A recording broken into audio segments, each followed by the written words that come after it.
Hello friends and welcome back to Mastering Commodity. In the last episode we learned a lot about commodity market. We have Kishore sir back with us today to teach us more interesting facts about commodity market. But before we go ahead, do not forget to subscribe to our channel and hit the bell icon so you do not miss any updates. So for my first question for today's episode is what exactly are the varieties? इसमें varieties क्या होती हैं? सी commodities basically चार categories में आप divide कर सकते हैं. फर्स्ट इज़ एग्रीकल्चरल कमोडिटीज़, जहाँ पे सारे जो फूड कमोडिटीज़ से लेके spices all this agriculturally grown commodities आते हैं. सेकंड कैटेगरी आप बोल सकते हैं प्रेशियस मेटल्स, जो है गोल्ड, सिल्वर, प्लैटिनम, पैलेडियम. सो चार प्रेशियस मेटल्स होते हैं. कुछ मार्केट्स में डायमंड्स भी ट्रेड होते हैं बट बहुत ही कम है. Then third segment industrial metals है, जहाँ पे we call them non ferrous metals, basically copper, zinc, nickel, lead, aluminium. And fourth and the last segment is energy commodities. Energy होते हैं crude oil, natural gas, coal, electricity and couple of small naphtha वगैरह होते हैं. But basically ये चार energy commodities. So total entire market को इस चारों सेगमेंट में आप डिवाइड कर सकते हैं. सो सर ये चारों सेगमेंट्स जो इंडिया में ट्रेड होते हैं? यस, चारों सेगमेंट इंडिया में ट्रेड होते हैं. एंड दो एक्सचेंजेस हैं इंडिया में, जैसा पिछले एपिसोड में बताया कि दोनों एक्सचेंजेस में कंबाइंड ये चारों सेगमेंट्स ट्रेड होते हैं. ऑलराइट. सो सर इसमें ट्रेड कौन करता है, इसके पार्टिसिपेंट्स कौन होते हैं? पहले जब भी कमोडिटीज़ मार्केट शुरू हुआ था तो यहाँ पे जिन लोग ये कमोडिटीज़ से कुछ ना कुछ व्यापार करते हैं, कुछ यूज़ करते हैं, उन लोग ट्रेड करते थे. ये बेसिकली बना था उनके आपस में ट्रेड करने के लिए.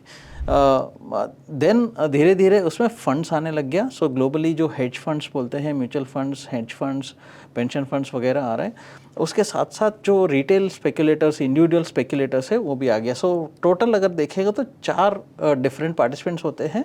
वन इज़ हेजर्स में बायर से होते हैं, सेल साइड ही होता है. सो एंड कॉरपोरेट्स, फंड्स, जहाँ पे पेंशन फंड्स वगैरह आते हैं. And the fourth segment is individual traders और स्पेकुलेटर्स. सो सर मैंने सुना है कि कमोडिटी मार्केट लेट नाइट भी चलता है, जैसे हमारा इक्विटी मार्केट होता है that is till late afternoon. तो commodity markets is it till late night? Yes, it is till late night because हम एज अ डेट लाइन अगर देखेंगे, हम दुनिया का डेट लाइन का करीब somewhere in the middle India sit करता है. सो जब भी ग्लोबली अब ट्रेडिंग स्टार्ट होता है, एक्चुअली सबसे पहले जापान में स्टार्ट होता है एंड पूरा दिन आपको यूएस में जाके ख़त्म हो जाता है. राइट. सो कमोडिटीज़ का खासियत है कि दुनिया में एक कमोडिटी का प्राइस, आज का कॉपर का प्राइस है, गोल्ड का प्राइस है, अभी का प्राइस आप कोई भी अक्रॉस द वर्ल्ड देखेंगे तो सेम प्राइस रहेगा. एग्जैक्टली सेम प्राइस रहेगा. ओनली डिफरेंस इज आपको इंपोर्ट ड्यूटी, जो आपका लोकल गवर्नमेंट टैक्सेस होते हैं, या आपका रुपी या जो भी आपका लोकल करेंसी में जो कन्वर्शन का रेट होते हैं. इफ़ अगर आप सारे कमोडिटीज़ को सारे देशों में डॉलर्स में कन्वर्ट कर दिया तो सब सेम प्राइस होते हैं. सो अगर आप इंडियन मार्केट्स सुबह 9 बजे खोल के 3 बजे 3:30 बजे अगर बंद कर देंगे तो उसके बाद भी आपको यूरोप में ट्रेड हो रहे हैं, यूएस में ट्रेड हो रहे हैं, सेम गोल्ड ट्रेड हो रहे हैं. राइट. जो हमारे इन्वेस्टर्स है उनका मार्केट बंद हो गया बट मार्केट चालू है दूसरे जगह पे, उनको एग्जिट भी नहीं मिलता है.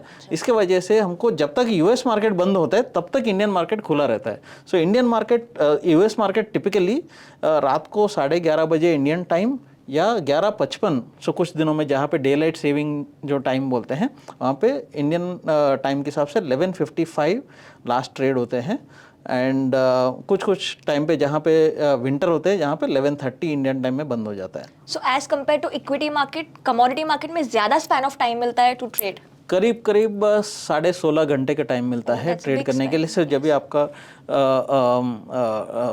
मतलब आपका जो पैसा है, and you will get more time to trade, more number of churns आप ड्यूरिंग द डे कर सकते हैं. It creates more opportunity for the definitely. तो आज sir help us understand commodities की वैरायटीज क्या होती हैं और इसके पार्टिसिपेंट्स कौन होते हैं. इसे और डिटेल में समझेंगे in the next following videos. But till then if you have any questions और suggestions, please leave us a comment below. And till then do not forget to like, subscribe and share our YouTube channel. और ऐसे और market related updates जानने के लिए search Motilal Oswal. Investment in securities market are subject to market risks. Read all the related documents carefully before investing.